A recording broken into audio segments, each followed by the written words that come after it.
Well, your Miami Hurricanes successfully navigated a bye week. Welcome to... It's the recap.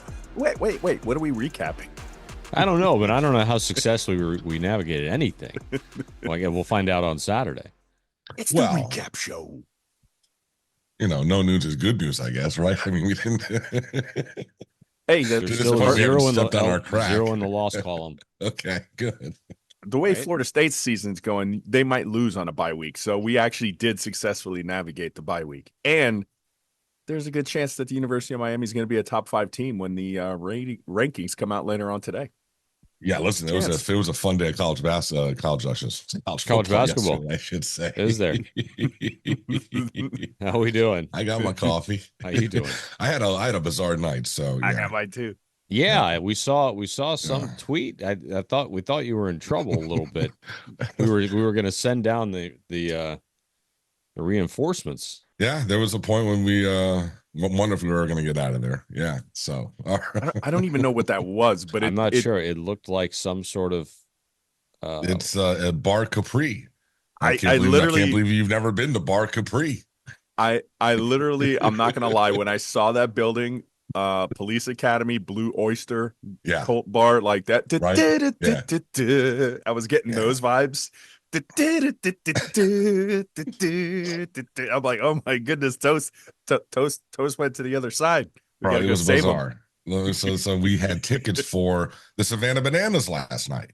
How'd that go? And everyone in South Florida had tickets for the Savannah Bananas last night. So it was a legitimate sellout at Lone Depot Park. I have never known them to have a sellout for anything. So here's what we learned last night. When Lone Depot Park has a true sellout, they don't have close to enough parking for everybody. And unlike the old years of the OB 20 years ago, gentrification no longer allows you to just randomly park on people's lawns and they don't have signs that saying, hey, no blocky, whatever, 10, 15 bucks.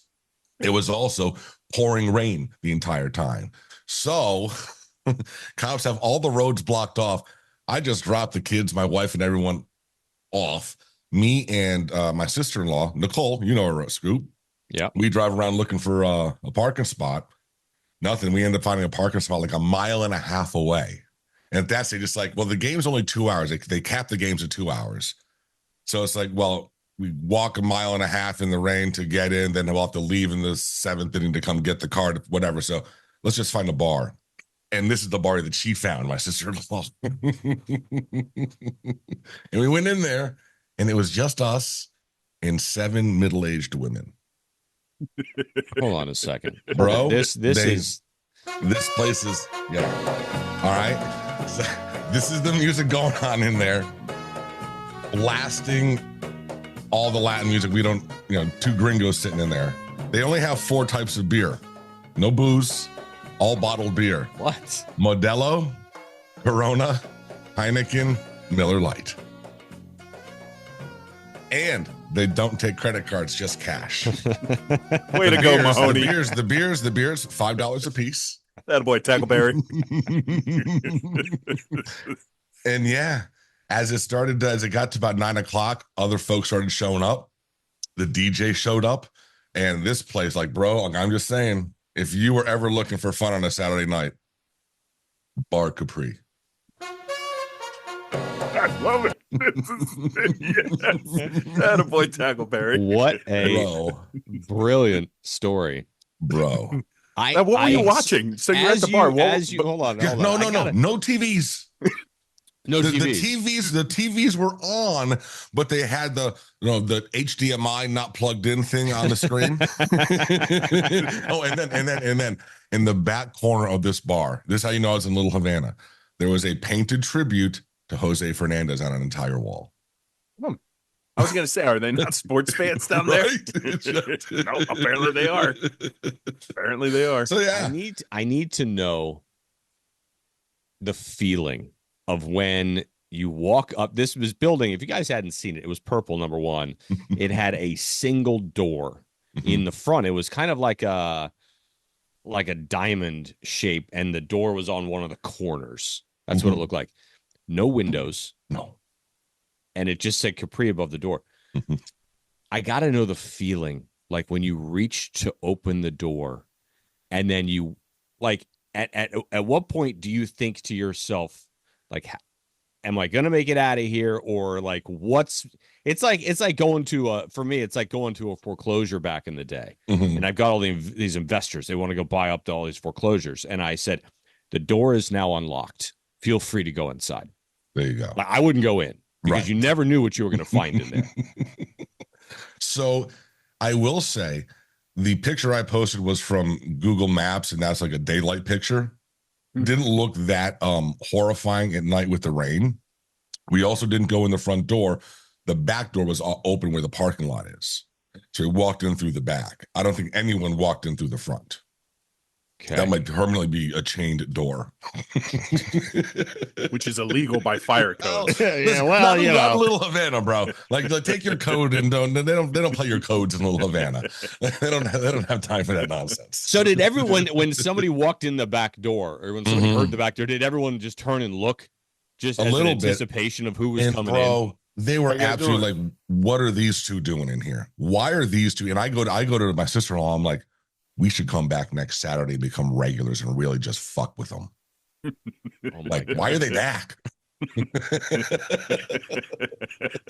Oh my goodness. Oh my goodness. So yeah, that was my Saturday night. And that's a recap show. Yeah, I mean, I got home in time See to you later, watch everybody. the We heard Oregon, Ohio State. Yeah.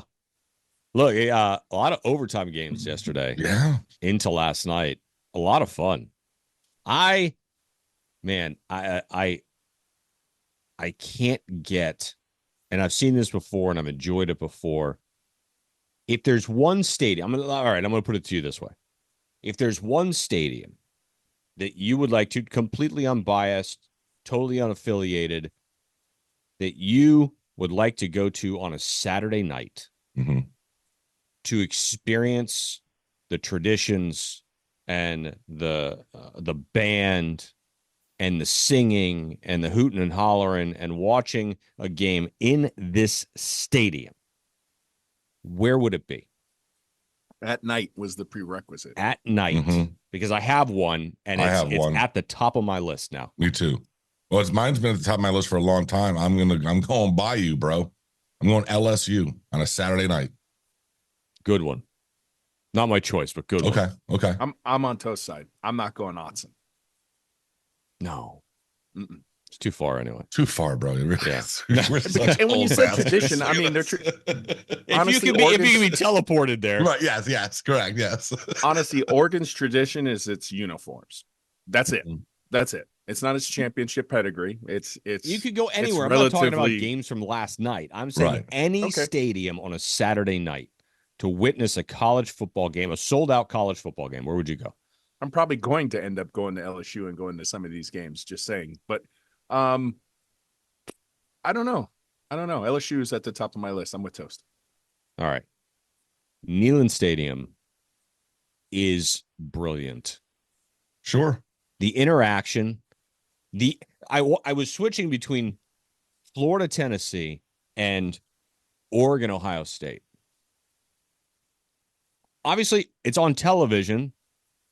Oregon, Ohio State, number 2 versus number 3, sold out place. Couldn't have been any more boring. And then you switch to Florida, Tennessee, and the place is coming down. I mean, complete insanity. You almost couldn't even hear the announcers. It was so loud. Them playing Rocky Top and get amazing. That's my choice. From here till I'm going to end up there at some point. Awesome. That was a lot of fun. And the Gators lost. So that's even better. They made it close at the end there. They did, man. They tied it up. They went to OT. I was afraid Billy was going to get to 4-2. Oof. Right.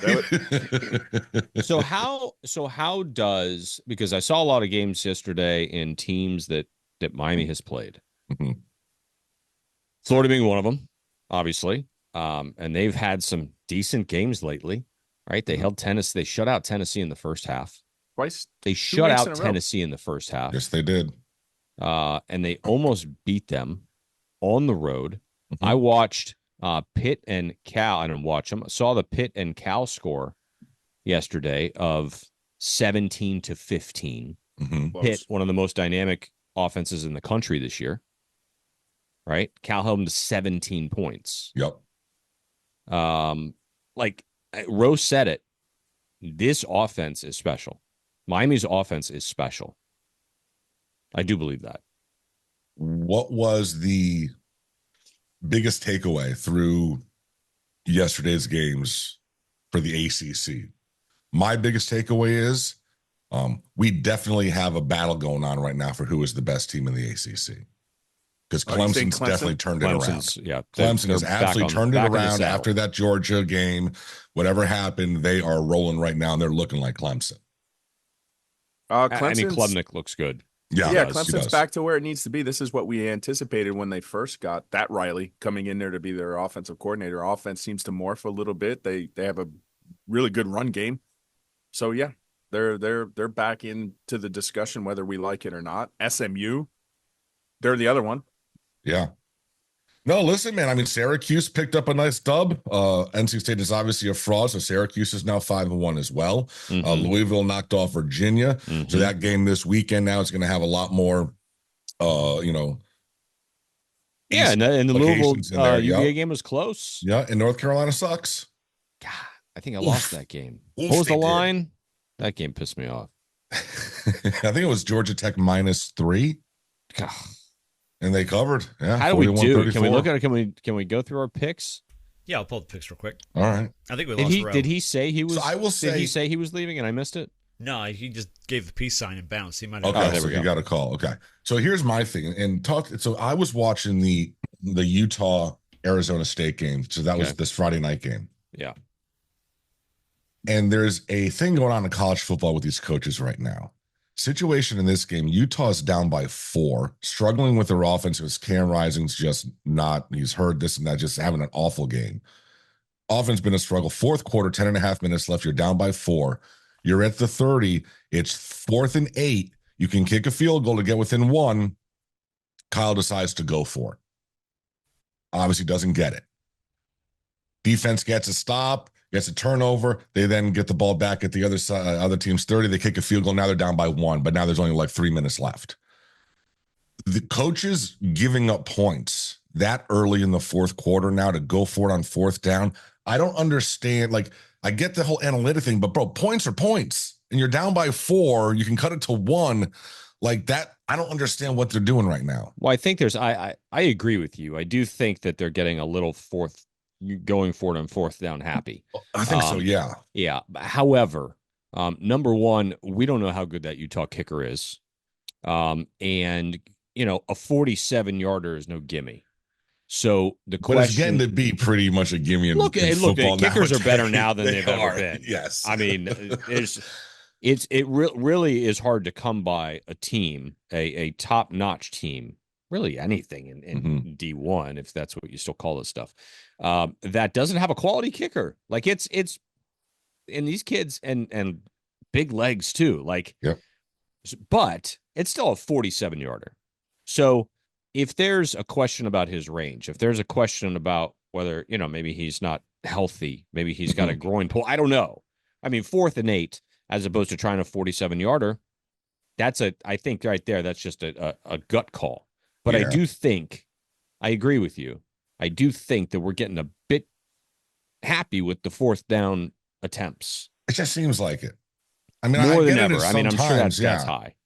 Yeah, it just seems like a lot of coaches aren't like, whatever, and we're just going to automatically. I mean, listen, it happened. I think it was that same game. Dillingham on the next possession goes for it on 4th and 1 from his own 30 instead of punting, and they don't get it. Like, it's like, bro, like you're winning the game. Like, what do you like? It's the 4th quarter, punt it to the other side of the field. It's really? Just, I missed that. But it's like they just want to hold on to possession. Like, I don't know what it is, but it's just coaches going on for 4th down. Sometimes they are jumping the shark on this. Well, I will say this too. Watching the Ohio State Oregon game, Ohio State had a chance. They were on their side of midfield with 4 or 5 minutes left. Like, there was enough time. Yeah. And they went for it on 4th and 6 or 4th and 7. They got it, and then they went down and tied it up. But there was enough time to punt to pin them back. And Day, I mean, look, Day's now, I think I saw a stat 1-8 or something against top 5 teams. That's going to be really interesting. The Ohio State job, could it become available? They spent more money on that roster, public knowledge, than anyone's ever spent on a roster before during this era, right? During the everything's above the table era. And they can't get it done again. Now, they still have a chance to make the playoffs by all means. 100%, bro. And listen, dude, it was 2 versus 3 at 3 prime time. Like, bro, it was a 1 point game. What, a 2 point game? I know. It's still so lost. It's like, it's still I 100%. I get it. And I get Ohio State fans are going to be pissed, this and that. But, bro, those 2 teams in my mind are all over the playoffs still. Totally. I don't think Ohio State, I would imagine, doesn't lose enough. Now, I haven't seen the rest of their schedule. Right. So I don't know who they're playing that could potentially be top 10 at this point. I don't know if they have to play Penn State. I'm not sure. Know. Yeah. They do November 2nd. Okay. So they've got Nebraska, Penn State, Purdue, Northwestern, Indiana, and Michigan. What the hell did Purdue do yesterday? Lost. Where did that come? Oh, did they lose?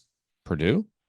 Didn't they make it close? Like some betting people were pretty pissed off about Purdue yesterday. Well, I don't know. I thought they lost. They lost by a point. Oh, okay. So Illinois beat them 50-49. Oh, that was OT also. Yeah, people took overtime. Illinois big on that one. Yeah, and they were not happy. Yeah, but that I mean, so Ohio State's got Penn State, right? So aside from Penn State, they shouldn't lose. We say Correct. They shouldn't. But the rest of that schedule is not great. I mean, Nebraska's playing better. They had a pretty convincing win yesterday against Rutgers. Indiana's got a nice offense. They'll have to. And Indiana can play. Yep. That guy, I remember. I'm actually really surprised by this. I remember that guy. I don't remember where he came from, the head coach. But he got there 2 years ago, I think. Wasn't long ago. No. And he comes out and he says, basically, all I do is win. And I was like, man, this guy's quite the ass, huh? I mean, I'm like, dude, you just got hired at Indiana. Yeah. Like, how about a little bit of humble? No. And he said, all I do is win at his press conference. And now he's out there. He's undefeated. Yeah, 6-0, leading the conference. Phenomenal. I'm like, okay. Yeah, baby. Well. We went 0-2 in our underdog picks yesterday. No. Yeah, so the Dylan Gabriel came through with the completions. Will Howard did not throw an interception. And then in the other one, the Texas Red River rivalry game, we lost both of them. Ewers only had 1 passing touchdown, not 2, and Michael Hawkins did not have an interception. So he did have a fumble, though. That should have counted. It does not work that way. Oh. It does not work that way. 0-2. Fumbles and interceptions are different. Yes, that's our first 0-2. Our first 0-2 run. So we'll have to get back on the winning side of things. No, that's not good. That's not good. They might cancel the campaign now. Oh no, this is not Come good. on now. Well, no, it wouldn't be because of that. It'd be because we used the wrong terminology repeatily. No. We did higher and lower.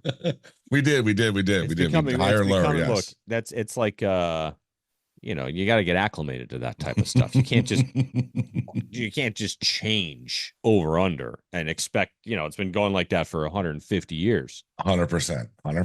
Now we got to say higher, lower. How do we do on our picks? Do we know? Oh yeah, I get your picks. All right. So we'll do them real quick here. Okay. Ohio State at Oregon. Ohio State was laying 3.5. Everybody picked Ohio State. Did?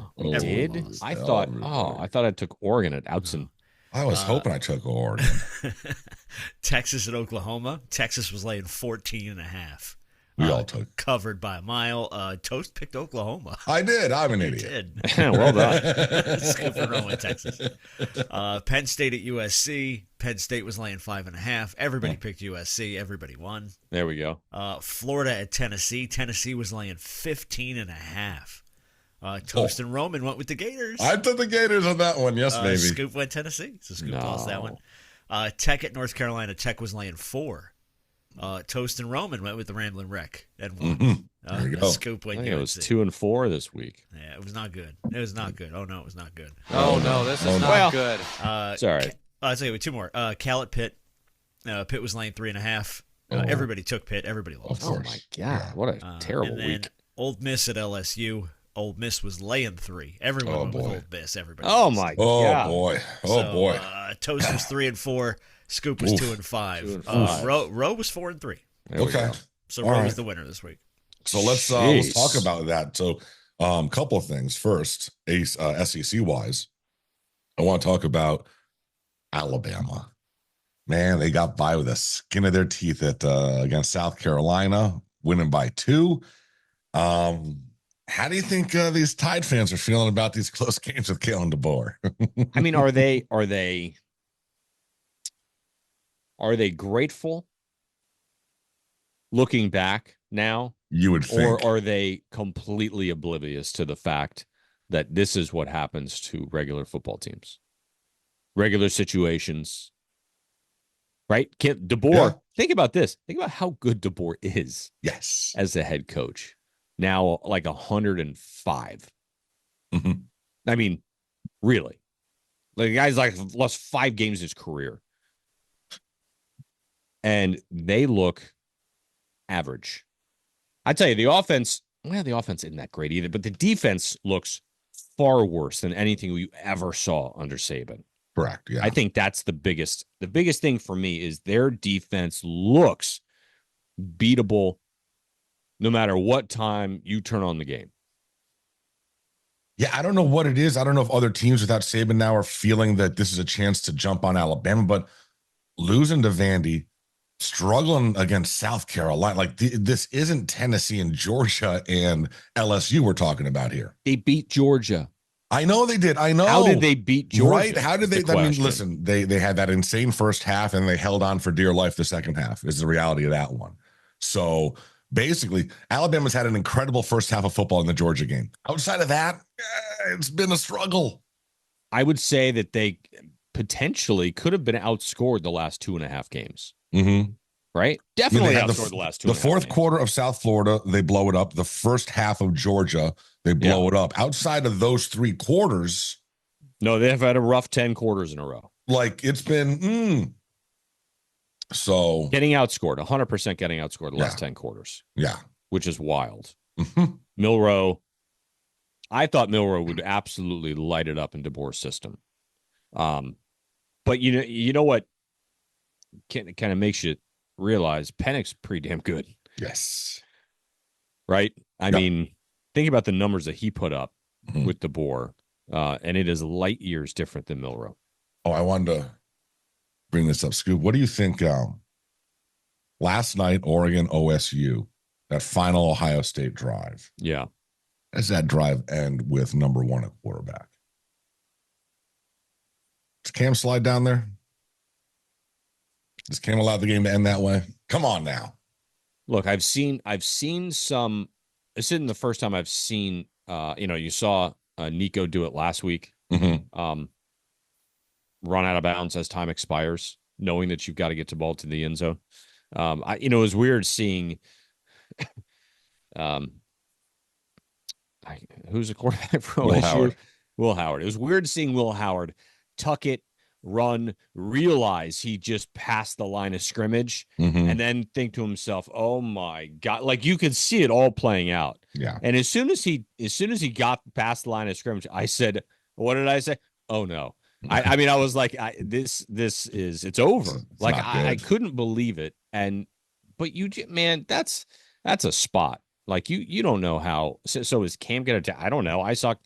As far as great as Cam is, I saw him throw an interception that I don't think I've ever seen anyone throw in my life. So you don't know what's going to happen in certain situations. I would love to know what the communication to Chip Kelly was to him before that play.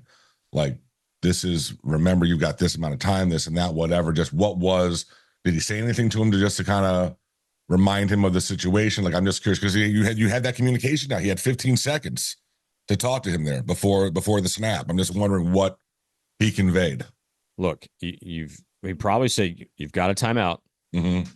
If you can't middle of the field was open. Yeah, if you can't get it there immediately, you've got to get it to the end zone. Yeah. Because they couldn't have made the field goal from there. So right, correct. I mean, It was great. It was fun to watch. It was nice to see Oregon. Oregon went up top a lot. Mm-hmm. Dylan Gabriel went downfield a lot. He did. And Holden. Yeah, what are you doing, dude? Like that? Who does that? That's my question. Like that's only your a few reaction. Players do that. Only a few players do that. It happens a couple times a year. I know. It's idiotic. Like, it's so bad. Anyway, bro, don't spit. Like, what are you doing? That's what you tell him before the last play. That's what you told Will Howard. Don't spit on anybody. Don't spit on anybody. Chip Kelly, I think, in seeing him last night, I think he ate the old Chip Kelly. He's a big boy. His Listen, do you realize? Doesn't fit on TV. Listen, you got to realize being an OC now up top, there's like a buffet. And for that whole media doesn't stuff get to up pace. There. He doesn't get to walk. He's getting no exercise. There's an elevator that's taking him up and down. The whole game. Yes. Just sitting there, stuff in his face. And he's 65, bro. Come on. He's not. Yeah, he doesn't care. Like if you painted him orange, he would be a jack-o'-lantern 100% of the time. He'd be the Orange Bowl mascot. He's like, what's his name? The old coach of Kansas. Who was that guy? Chip Kelly's head is bigger than that guy. I forgot that guy. I'm sure he's no longer with us. Find out. I need to know. The Kansas coach. The old Kansas coach was like 400 that guy pounds. Was awesome. Yeah. That guy was great, but he looked like he was basically round like the Orange Bowl mascot. That poor guy. I hope he's still alive. I think there's actually a famous photo of him and the OB mascot that Mark Levitard Mangino? has. Mark there you go, Mangino. There you go. He's still alive? Let's find out. That's fine. I got to know this stuff. If he is, he's on high blood pressure medication. He eats it like Pez. Yes.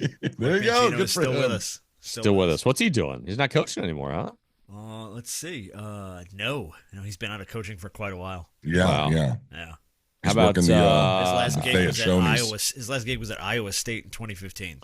Talk about a team that's playing well, man. Iowa State 6-0. What about Charlie Weiss? Yeah, right. Wonder how big his dad is. Well, I meant the dad. Oh, yeah. Not Junior. Not Junior. Where's Junior calling plays right now? Kansas, isn't he? Yes, I think so. Isn't he at Kansas? Did we circle this right back to the Jayhawks? Oh my God! Did you do the whole thing?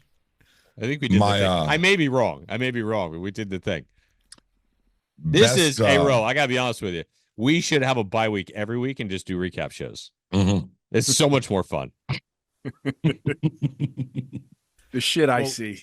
This isn't boy. that. But this isn't good. This is not good. We were just talking about the size of Chip Kelly's face. Mm.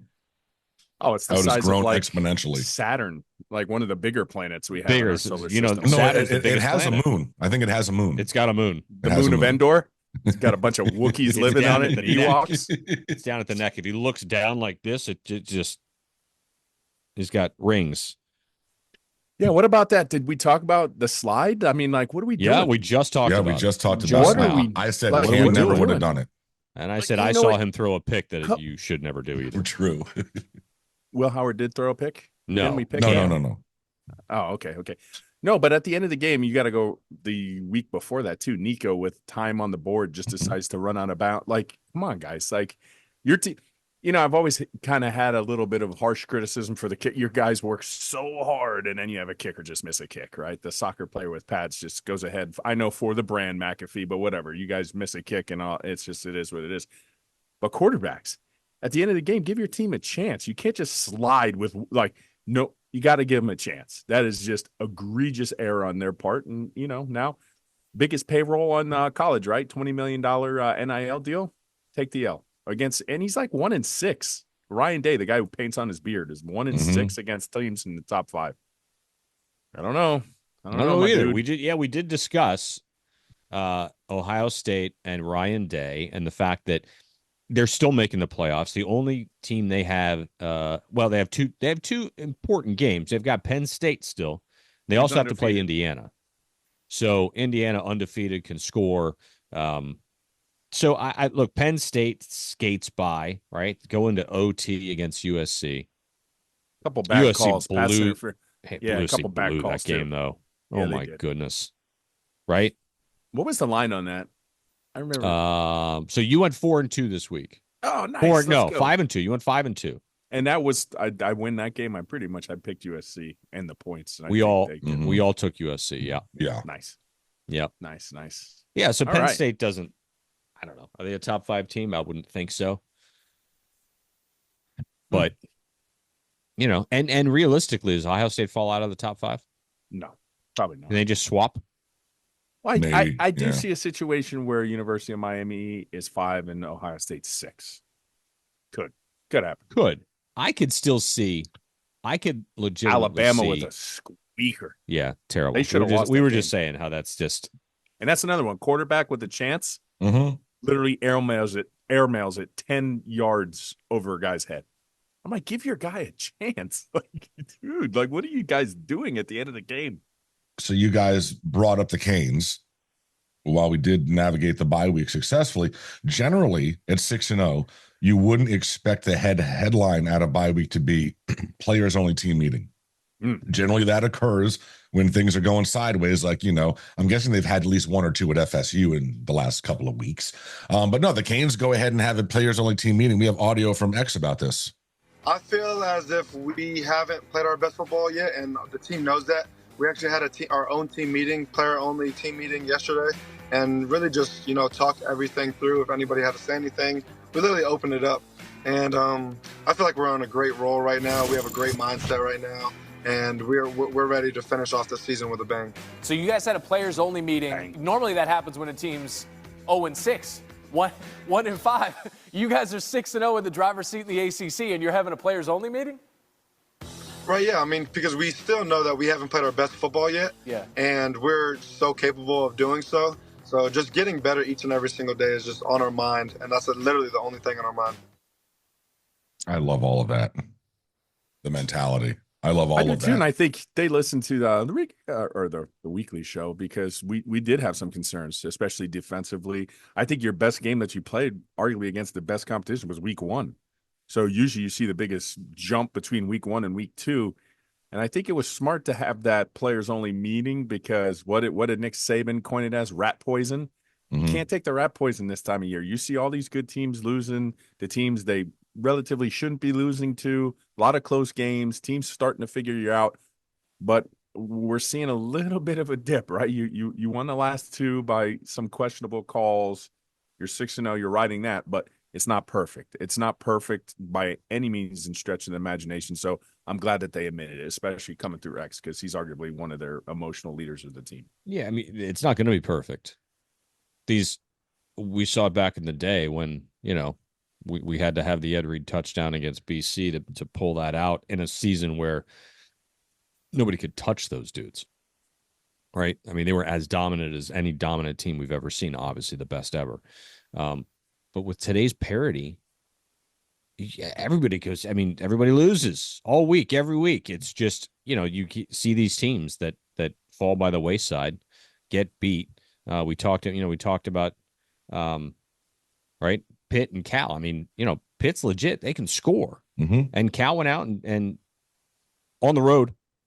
So they got the Miami treatment and had to go to the Steel City and almost pulled that out against Pitt. So it's tough to win. It's really hard to win. I'd be curious who called the team meeting.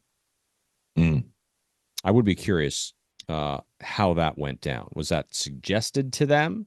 Did somebody just say, hey, let's put this together?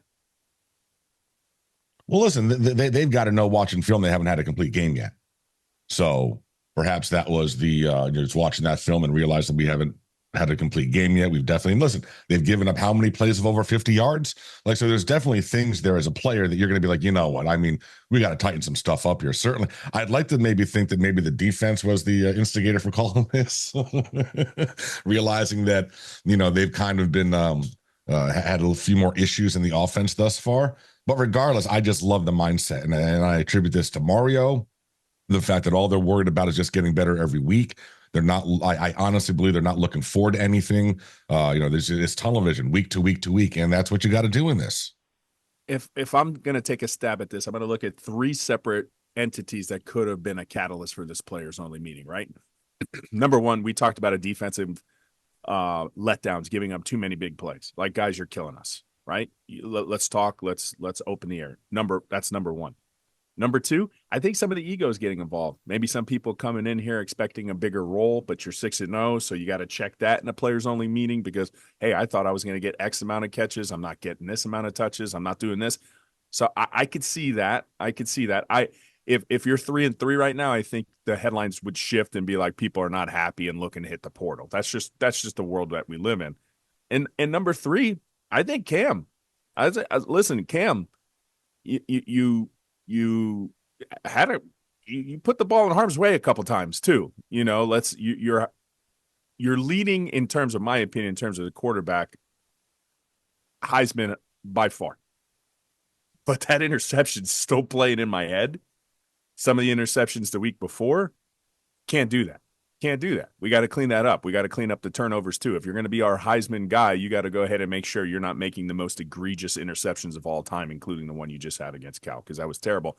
Because if we want a special season, that's what it's going to take. Defense, stop giving up the big play. Cam, stop giving them pick sixes, and everybody just needs to be on board and hold hands, be harmonious, accept their role. No more penalties, bro. And that too. More personal fouls. That would be a 4. That would be a 4. No more 15-yarders, man. No more 100 yards of penalties a game. I told you what to do. Just literally have your practice players try to go to them all day. Yeah, 100%. Just all day, especially certain numbers.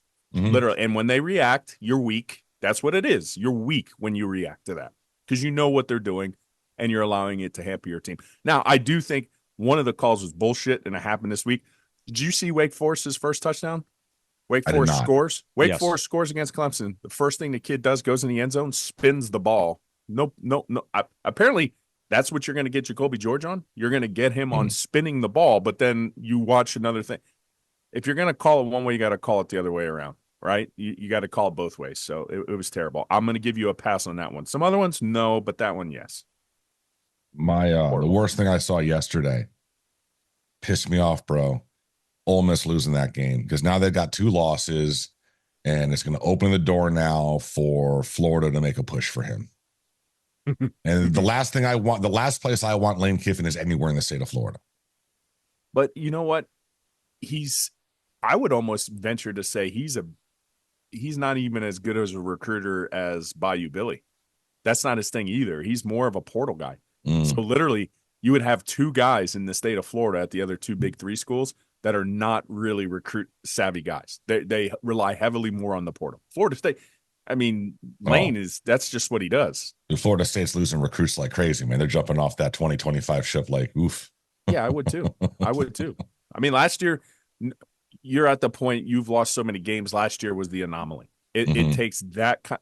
In order for Norvell to be successful, it takes that kind of. It's like, like a normal ACC team, they get like that super senior team every 4 years, and like Syracuse would be good. You know what I'm saying? That's you, Florida State. You needed everything to go your way in order to pull this off. And now that it hasn't, jump ship. I wouldn't go to that guy. But here's the thing, though. If right now nobody's calling for Lane Kiffin's head. No. He's got 2 losses. He lost to LSU in overtime on the road. And he had a bad loss a couple weeks ago. So, but nobody wants him fired. No, because they know that they're not going to find anything as fun to watch on a Saturday as they get right now. Toddy. Oh no, it's a downgrade. Whoever they replace him with. Totally, 100%. Nobody wants him gone, and Lane knows that. Yeah. If he's got 2 losses, if he comes and he does this at Florida, they want him gone already. And then what? Then he loses his. He's got such a great gig over there. Plus, he gets to wear those. He's got those baby blues. Those unis are so stupid. I mean, listen, killer.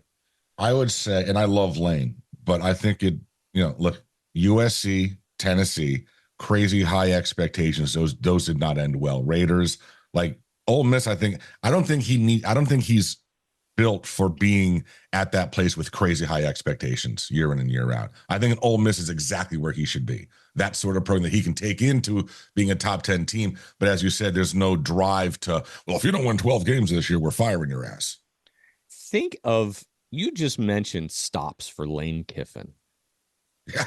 Think of his history. The tarmac, in bro. coaching. The tarmac of Think USC. of his history in coaching. It is quite a story. 1 year at Tennessee. Quite a line of, they say, quite the journey, if you will.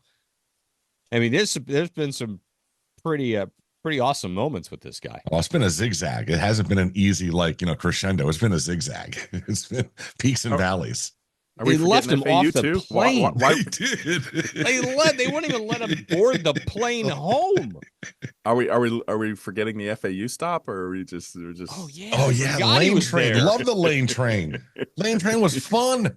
Yeah, I mean, come on. Oh, I forgot he was in Boca. I mean, of all the great jobs, that was probably his best. Yeah, he did. FAU's done really well.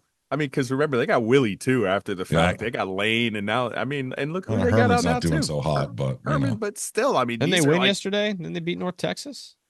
Or did they lose that game? I thought they lost. They were losing, but I think they came back and won. I think they did. They? I don't know. North Texas didn't cover. I know that. Oh no, that? North Texas came back and beat them 41. No, they came there back. You go. They came scored back, 14 in the fourth. They did. Oof. Oh my. Oh no. Herman. That's not good. That's not Herman. Good. God damn. 2 and 4. Oof. Where's he been? Yeah, he's struggling. We've been laying off the drops of all the curses. That's right. That's right. He took out the. They show up every now and then. He took out his gold teeth. He hasn't been as successful, Herman. All right. So listen, it was a good day of college football yesterday. And now we got a great day of college football. And now we got to, we coming off the bye, and we'll drop on Tuesday because we're going to drop early again this week because I'm actually going to the Louisville game.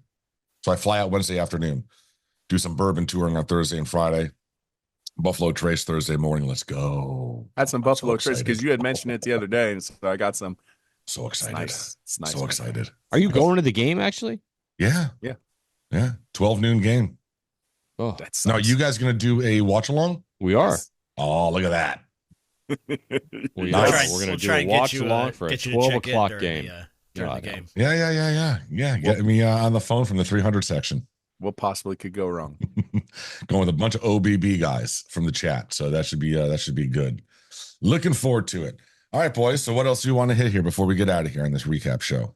Oh man, what did we miss? I think we pretty much hit everything. SEC, I mean, what a jumbled mess right now. Tennessee's offense, which was the talk of the town, all of a sudden it can't score in consecutive 2 weeks. Alabama was going to be the wouldn't drop a beat. They're in a dogfight. They should have lost. They should have lost again. They would have lost consecutive weeks to Vanderbilt in USC. I would have loved to hear the storylines. I would have heard, you're outside watching your wife cheat with another man. Never trust her again. You can't trust her again because she almost slept with USCE. And how about the wide open Big 12, baby? Yeah, Ole Miss goes down. Yeah, and you saw UCF, speaking of the Big 12, UCF had a little, they went to a quarterback, somebody we know well, Jakari, and Jakari did well. Played well. He's easily the best quarterback on that team. It'd be nice if they figured it out. They're 3-3. Yeah, so. I think he gets the nod moving forward too. BYU. Did you see that thing on game day? BYU. Yeah, right. I saw that. Yes. I was like, he said it, not me. So it's definitely not anti-Semitic. Don't come after our bank accounts. Best thing I saw. He said it. He goes, "Why would you send him to BYU?" He's like, "Well, it's a good school. It's good football." And there you go. BYU's rolling. Yeah, they are. Best thing I saw on game day yesterday was Huck the Fuskies. Yeah. Did you guys see that? Saw that. Oh my God. They were picking the Washington Iowa game, and the actress, I don't know who she is, was on there. It's like Buck Fama. Yeah. And they were the crowd started chanting when they were doing the picks, Huck the Fuskies. Nice. And then so they go across. She's like, yeah, she's like, I've heard that my entire life. And then oh man, it's early. I can't even think of these guys. Pat McAfee is sitting there. He's like, the last thing I'm doing is picking the Huck and Fuskies. I was like, it's pretty funny. It's pretty funny. I saw one sign. I said the University of Miami is actually 4-2. I saw somebody have that little sign. Whatever. Like, Enjoy that. Whatever. Not really. I'm Love just saying. your tears. Keep Yeah. crying. Cope harder. All right. So we will be back at it this week. Get ready for Louisville. Hope you all guys enjoy the NFL Sunday. As always, go Canes! Ro, are you doing standard of the game? Standard of the game? Student of the game? Yes, I'm gonna put out a couple clips for a preview. We're gonna be Louisville, Virginia game. I've already looked at a couple plays. Already a couple things have there we go. Interest. Nice, everybody, pay attention. If you listen to this and you've caught the end of it, student of the game drop later today. Beauty. Okay, go Bange.